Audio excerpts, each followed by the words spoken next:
It was one of those chilly October mornings when the air bites at your cheeks and makes you want to stay under warm blankets. But Anna had to get to work. She taught third grade at the local elementary school, and 28 little faces would be waiting for her in less than an hour. Anna always took the same route to school every day.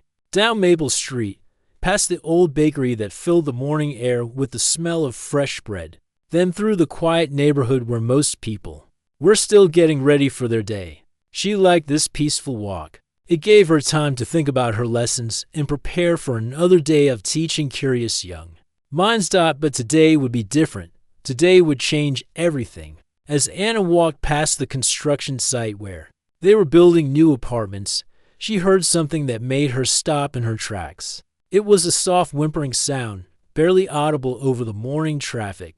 At first, she thought maybe it was just the wind blowing through the metal beams. But then she heard it again, and this time, she was sure something was crying. Anna looked around the construction site.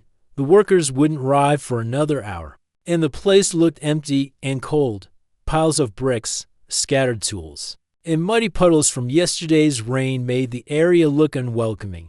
But that sound was coming from somewhere behind the large pile of concrete blocks. She stepped carefully over a puddle and walked toward the sound. Her heart was already beating faster.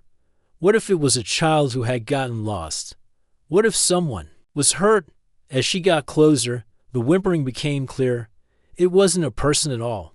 Behind the concrete blocks, in a small space between two metal sheets, lay a small dog. And Anna's heart nearly broke at what she saw. The little dog was lying on her side, barely moving. Her fur, which should have been white and fluffy, was dirty and matted. There were cuts on her body, and her back leg was bent in a way that didn't look right. The dog's ribs were showing through her thin coat, and her breathing was shallow and quick. But what struck Anna most were the dog's eyes. Even though they were filled with pain, they looked up at her with a mixture of fear and hope. It was as if the little dog was asking, "Are you going to help me? Or are you going to walk away too?" Anna knelt down slowly, not wanting to scare the injured animal. She could see that this wasn't just an accident.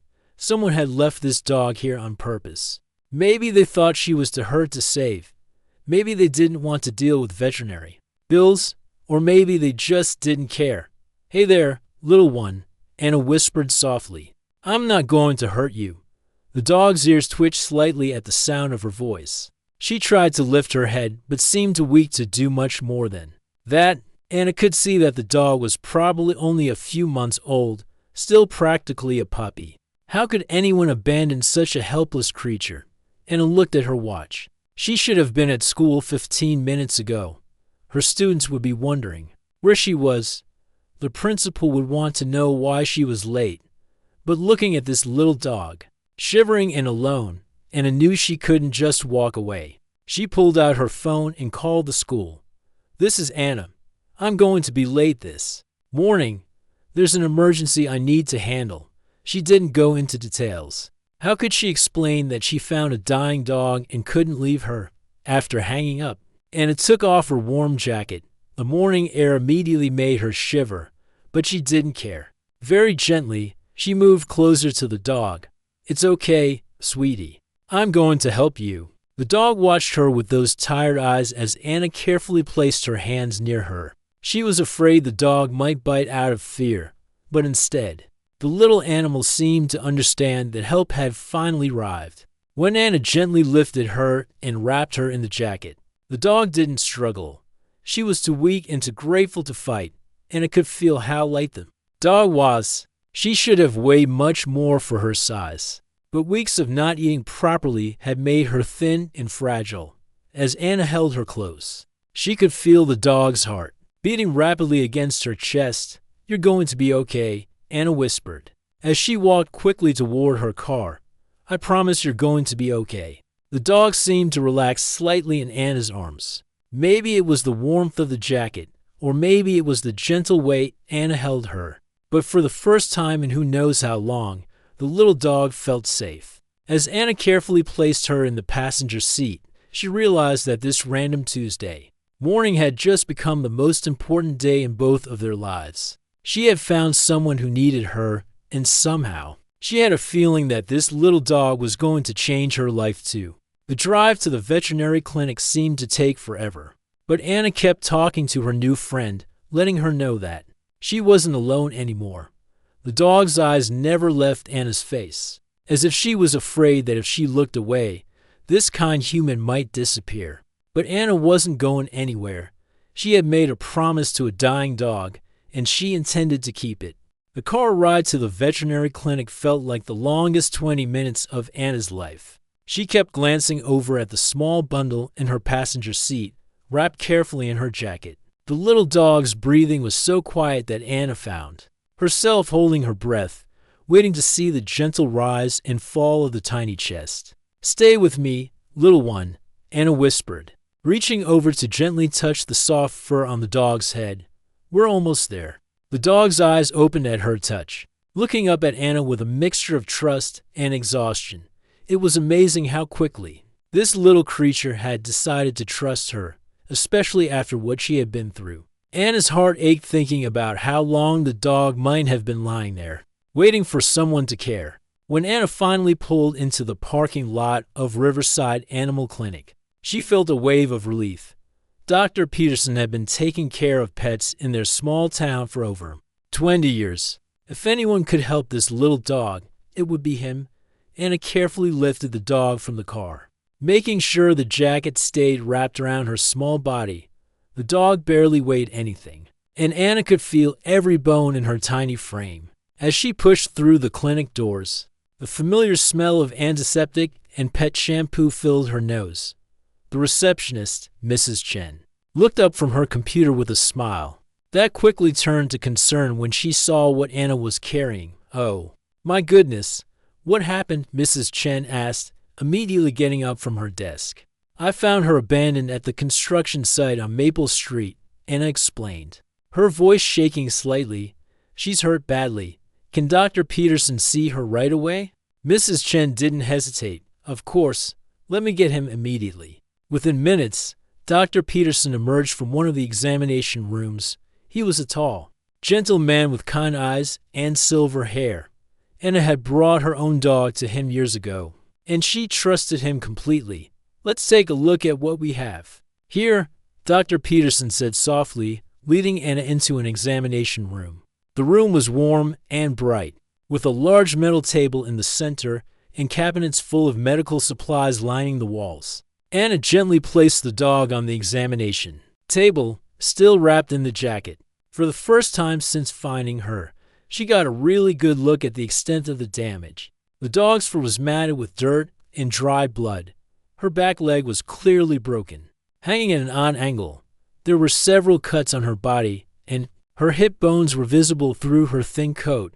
"How old do you think she is?" Anna asked, watching as Dr. Peterson began his careful examination. "I'd say she's probably about 4 months old," he replied, gently feeling along the dog's ribs. "She's a mixed breed, looks like maybe part terrier, part something else. Hard to tell when she's in this condition." The dog whimpered softly when Dr. Peterson touched her injured leg, but she didn't try to bite or pull away. It was as if she understood that these people were trying to help her. "The good news is that she's alert and responsive," Dr. Peterson said, listening to her heart with his stethoscope. "But she's severely underweight, dehydrated, and that leg is definitely broken. She also has several infected wounds that need immediate attention." Anna felt tears building in her eyes. "Will she be okay?" Dr. Peterson was quiet for a moment, continuing his examination. "I'm not going to lie to you, Anna. She's in rough shape. But dogs are incredibly resilient, especially young ones. If we can get her stabilized and get that leg fixed, she has a good chance." "What does that mean? What needs to be done?" "Well, first we need to get some fluids in her to help with the dehydration. Then we'll need to do surgery on that leg. It's a clean break, which is good, but it will require pins to heal properly. We'll also need to clean and treat those wounds to prevent further infection." Anna nodded, trying to process everything. "How much will all of this cost?" Dr. Peterson looked at her with understanding eyes. "It won't be cheap. Surgery, medications, overnight stays. We're probably looking at several $1,000s. Anna's heart sank. She was a teacher, not exactly rolling in money, but looking at this little dog, who had already been through so much, she knew she couldn't give up now. I'll find a way, she said firmly. This little girl deserves a chance. I tell you what, Dr. Peterson said, gently stroking the dog's head. Let me make some calls. We work with a rescue organization that sometimes helps with medical costs for abandoned animals. In the meantime, let's get her started on some treatment over the next hour. Anna watched as Dr. Peterson and his team worked to stabilize the little dog. They started in to help with dehydration, gave her pain medication, and carefully cleaned her wounds. The dog seemed to understand that she was being helped, remaining calm and cooperative throughout the process. She's a fighter, Dr. Peterson said, preparing the dog for surgery. That's a good sign. As they wheeled the dog into the surgical suite, Anna felt a strange sense of responsibility. 6 hours ago, she had been worried about being late for work. Now she was making decisions about expensive medical treatment for a dog she had just met. But as she sat in the waiting room, Anna realized that this wasn't really a decision at all. From the moment she heard that soft whimpering behind the construction site, from the moment she looked into those hopeful brown eyes, she had known she would do whatever it took to save this little life. The surgery would take several hours, and Anna knew she had a lot of phone calls to make. She needed to arrange for a substitute teacher, figure out how to pay for the medical bills, and prepare her home for a recovering patient. But for now, she just sat in the waiting room, praying that the little dog would make it through surgery and hoping that she had found her just in time. 3 hours later, Anna was still sitting in the waiting room when Dr. Peterson finally walked out of the surgical suite. His scrubs were wrinkled, and he looked tired. But there was a small smile on his face that immediately gave Anna hope. How did it go? Anna asked, jumping up from her chair. Better than I expected, Dr. Peterson said, pulling off his surgical cap. The surgery went well. We were able to set the bone with 2 small pins, and it should heal nicely. She's a tough little girl. Anna felt like she could breathe again for the first time in hours. Can I see her? She's still waking up from the anesthesia. But yes, you can sit with her if you like. Dr. Peterson led Anna to a small recovery room where the little dog was lying on a soft blanket. In a metal cage, she looked so tiny with her leg wrapped in bright blue bandages and a small fur tube still attached to her front paw. But her eyes were open, and when she saw Anna, her tail gave the tiniest wag. Hey there, sweetheart, Anna whispered, kneeling down next to the cage. You did so good. The dog tried to lift her head, but she was still groggy from the medicine. Anna gently reached through the bars and stroked her soft fur. It had been cleaned during the surgery, and for the first time, Anna could see what the dog actually looked like. She was mostly white with patches of light brown around her ears and back. Her fur was soft and fluffy, like a small cloud. She'll need to stay here for a few days while we monitor her recovery, Dr. Peterson explained. But after that, she'll need a quiet place to heal for several weeks. No running, no jumping. Just rest and gentle care. Anna nodded. I've already decided she's coming home with me. Over the next 4 days, Anna visited the clinic twice a day. She would sit with the dog for hours, talking to her softly and helping her eat small amounts of food. The dog, whom Anna had started calling Lily because of her white coloring, seemed to recognize her voice and would perk up whenever Anna walked into the room. She's definitely bonded with you, Dr. Peterson observed on the 3rd day. Look how she watches you. It was true. Lily's eyes followed Anna everywhere she went in the room. When Anna had to leave for work, Lily would whine softly and put her head down on her paws, looking sad. But when Anna returned, Lily's whole body would wiggle with excitement. Even though she couldn't stand up yet, on Friday afternoon, Dr. Peterson told Anna that Lily was ready to go home. Anna had spent the entire week preparing her small apartment for a recovering patient. She had bought a soft dog bed, food bowls, toys, and all the medications Lily would need. She had even rearranged her furniture to create a safe space where Lily could rest, without having to navigate stairs or jump up on anything. The car ride home was different from their first trip together. This time, Lily sat in a proper carrier, and while she was still weak, she was alert and curious about everything around her. Anna had taken the day off work so she could help Lily settle into her new home. When they arrived at Anna's apartment, Anna carefully carried Lily inside and placed her on the soft bed she had prepared in the living room. Lily looked around with wide eyes, taking in her new surroundings. The apartment was small but cozy, with big windows that let in plenty of sunlight and houseplants on every available surface. "This is your home now," Anna said softly, sitting on the floor next to Lily's bed. "You're safe here." But Lily wasn't convinced yet. She had been hurt and abandoned before, and it was going to take time for her to trust that this wasn't temporary. For the first few days, she barely moved from her bed except to eat and drink. She would watch Anna nervously, as if she was waiting for something bad to happen. Anna understood. She had read about animals who had been abandoned, and she knew that the emotional healing would take much longer than the physical healing, so she was patient. She would sit quietly next to Lily's bed while she worked on lesson plans for her students. She would read aloud from books, her voice providing a constant, soothing presence. Slowly, very slowly, Lily began to relax. On the second week, she started eating more. On the third week, she began to show interest in the toys Anna had bought for her. And on the fourth week, something magical happened. Anna was sitting on her couch, grading papers, when she felt something warm against her leg.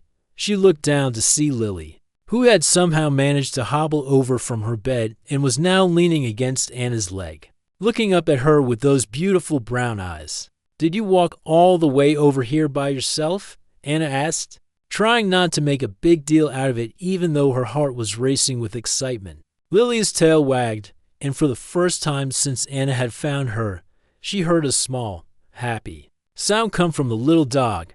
Not a whimper or a cry, but something that sounded almost like contentment. From that day forward, Lily insisted on being wherever Anna was. If Anna was cooking dinner, Lily would lie on the kitchen floor. If Anna was watching TV, Lily would curl up on the couch next to her. If Anna was getting ready for bed, Lily would follow her to the bedroom and sleep on a small bed Anna had placed next to her own. The progress was slow but steady. Each day brought small victories. The first time Lily played with a toy.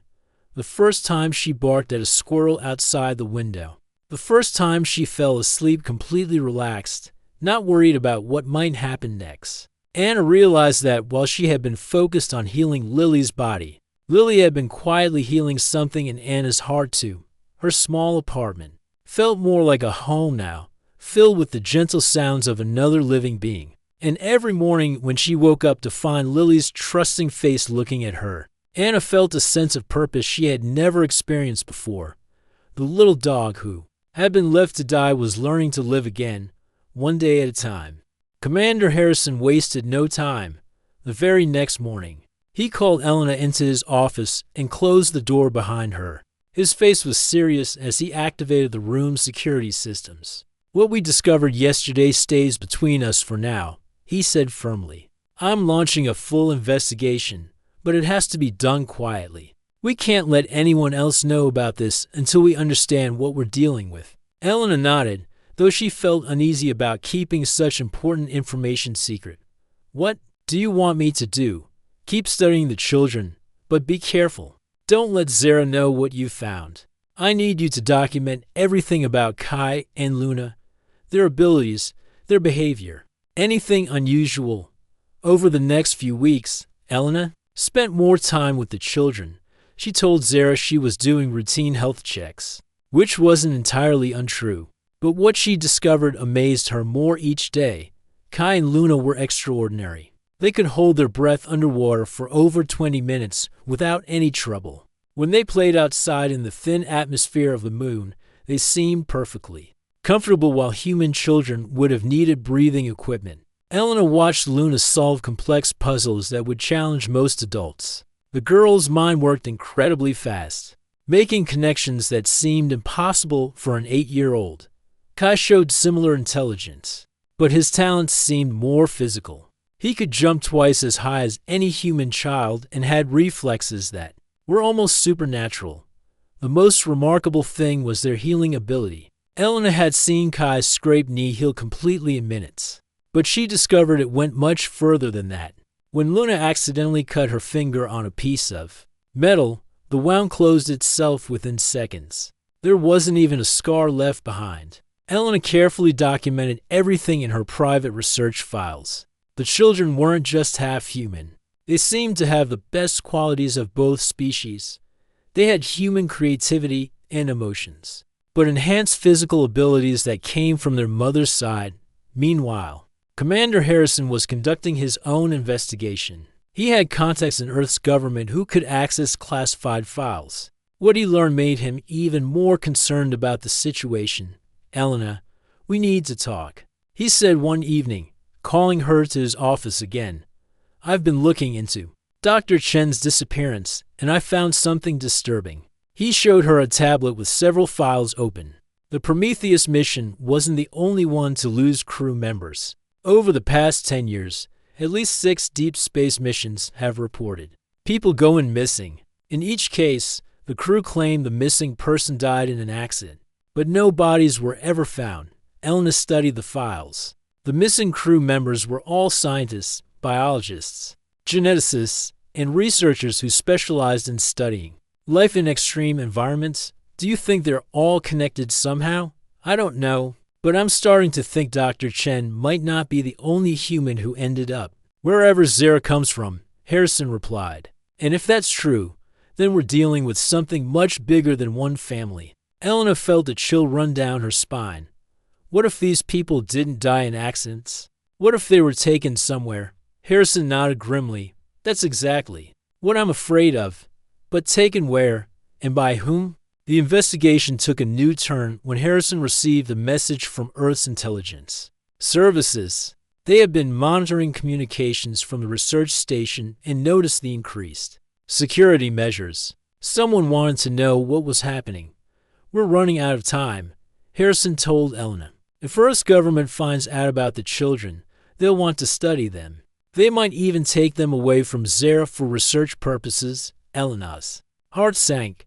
She had grown fond of Kai and Luna during her observations. They were just kids who wanted to play and learn, not scientific specimens to be studied. We can't let that happen. I agree, but we need more information. I want you to try talking to Zara. See if you can get her to tell us more about where she comes from and how she met the children's father. Elena approached Zara carefully. The woman was always friendly, but Elena sensed she was holding back important information. One afternoon, while the children were playing nearby, Elena decided to take a chance. Zara, can I ask you something personal? Elena said, sitting down beside her. Zara looked up from the book she was reading. Of course. The children's father, was he really from your world? Zara's expression changed. For a moment, Elena saw something like pain in her eyes. Why do you ask? I've been studying their genetics for my research. There are some interesting patterns in their DNA that I don't fully understand. Zara was quiet for a long time. Finally, she spoke. Their father was a good man. He was different from others of my kind. Different how? He had ideas about bringing our peoples together. Many of my kind thought it was dangerous, but he believed it was necessary for both our survival. Elena felt like she was getting closer to the truth. Is he still alive? Zara's eyes filled with tears.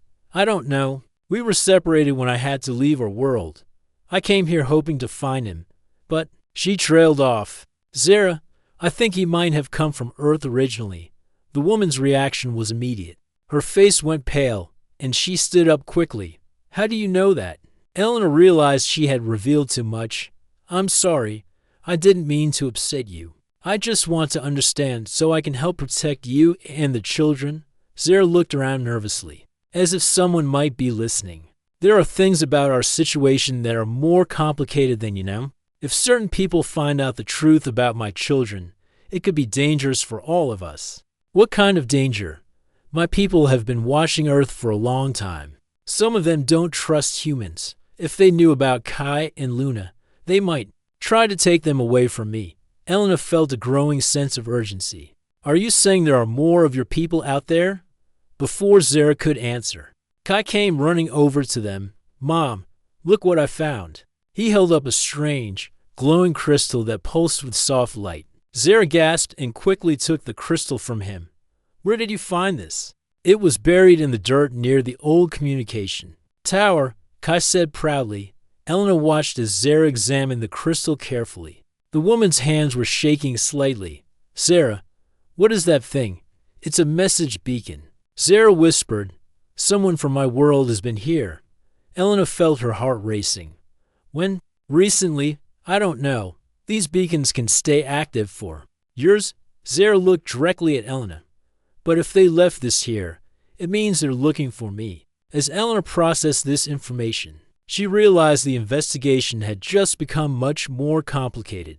Not only was there a mystery about the children's father, but now it seemed like other members of Zara's species might be searching for them. That night, Elena couldn't sleep. She kept thinking about everything she had learned. The missing crew, members, the strange crystal, and Zara's obvious fear about her people finding her. It all pointed to something much bigger than a simple case of interspecies romance. She made a decision. Tomorrow, she would tell Commander Harrison about the crystal and push harder for answers.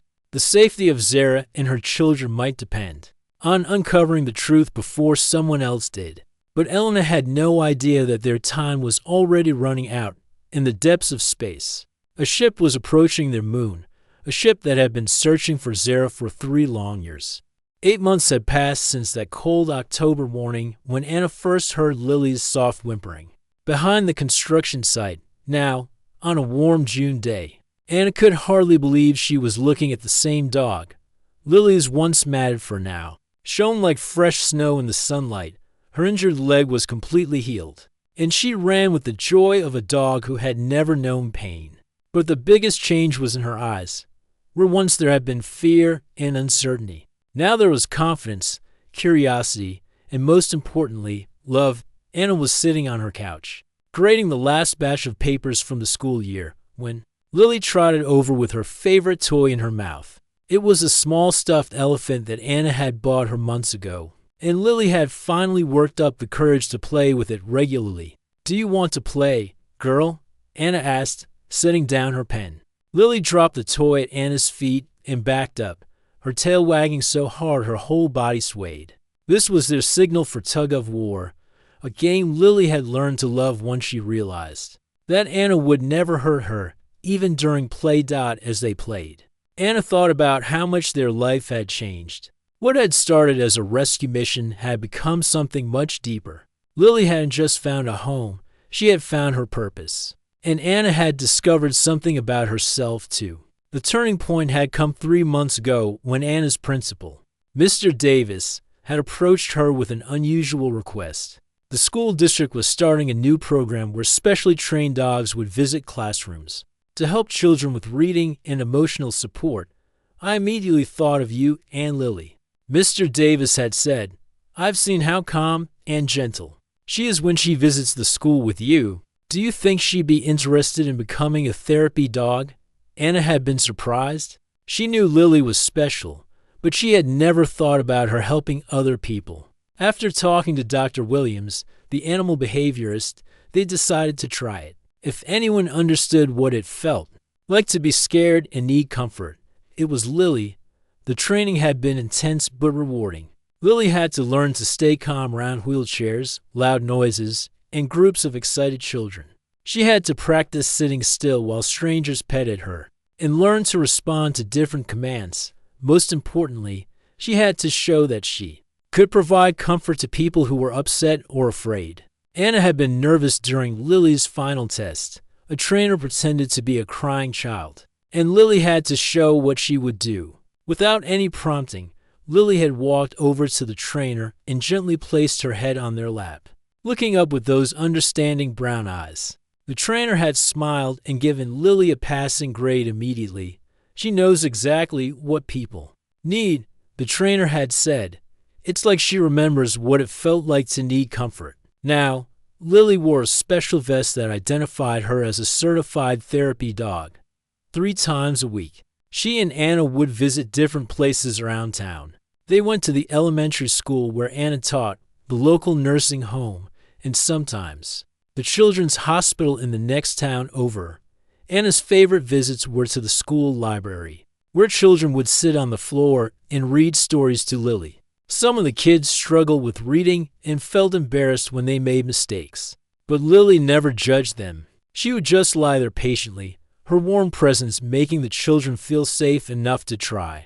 There was one little boy named Kevin who barely spoke in class. His parents had recently divorced, and he had become withdrawn and sad. But when he met Lily, something changed. He would whisper stories to her, telling her about his day and his feelings. Slowly, with Lily's help, Kevin started participating in class again. It's amazing. Kevin's teacher told Anna. He says Lily understands him because she's been sad too. But she got better. He thinks if Lily can be happy again, maybe he can too. At the nursing home, Lily had become a favorite among the residents. Mrs. Thompson, who had dementia and rarely spoke anymore, would light up when Lily visited. She would pet Lily's soft fur and tell her stories about the dogs she had owned as a child. For those few minutes, Mrs. Thompson seemed to remember who she was. But perhaps the most meaningful visits were to the children's hospital. Anna would never forget the first time they met a little girl named Amy, who was recovering from a serious illness. Amy had been afraid of everything: the doctors, the nurses, even her own family members who were trying to help her. When Lily walked into Amy's room, the little girl had hidden under her blanket. But Lily had simply laid down next to the bed and waited. After about 10 minutes, Amy peeked out from under the blanket. She saw Lily's gentle face and slowly reached out to touch her fur. "She's soft," Amy had whispered, the first words she had spoken in days. Anna had sat quietly while Amy told Lily about being scared and how the hospital smells funny, and how she missed her own dog at home. Lily had listened to every word, occasionally giving Amy's hand a gentle lick. When it was time to leave, Amy had hugged Lily tightly. "Will you come back?" she had asked. Of course, Anna had promised. Lily never leaves her friends behind. Now, as Anna looked at Lily playing with her toy, she marveled at the journey they had both taken. The dog who had once been too afraid to come out from under the bathroom sink was now bringing comfort to others who were afraid. The teacher who had lived a quiet, predictable life was now part of something much bigger than herself. Anna's phone buzzed with a text from Dr. Peterson at the animal clinic. "Brought in another abandoned puppy today. Reminds me of Lily when you first found her. Are you interested in fostering?" Anna looked at Lily, who had settled down next to her on the couch, her head resting on Anna's lap. 6 months ago, Anna would have said no. Her life was full enough with just Lily. But now she understood something important. Healing happens not just when we receive love, but when we give it to others. "What do you think, girl?" Anna asked, scratching behind Lily's ears.